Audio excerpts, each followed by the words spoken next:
आयुक्त डॉक्टर सचिन ओंबासे यांच्या आदेशानुसार आणि अतिक्रमण विभाग नियंत्रण अधिकारी नीलकंठ मठपती यांच्या मार्गदर्शनाखाली DRM विभागीय रेल्वे कार्यालयासमोरील परिसरातील अतिक्रमण हटवण्याची मोहीम राबवण्यात आली।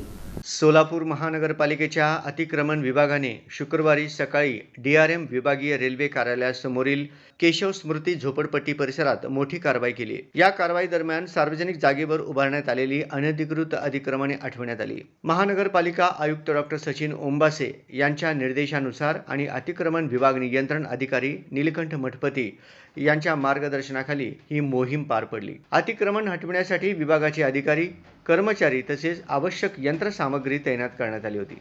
कारवाई दरम्यान कोणताही अनुचित प्रकार घडू नये यासाठी पोलीस बंदोबस्तही ठेवण्यात आला होता।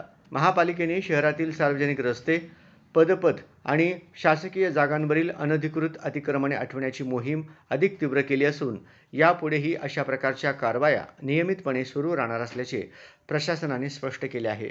नागरिकांनी सार्वजनिक जागांवर अतिक्रमण करू नये तसेच प्रशासनाच्या कारवाईस सहकार्य करावे असे आवाहनही महापालिकेच्या वतीने करण्यात आले आहे।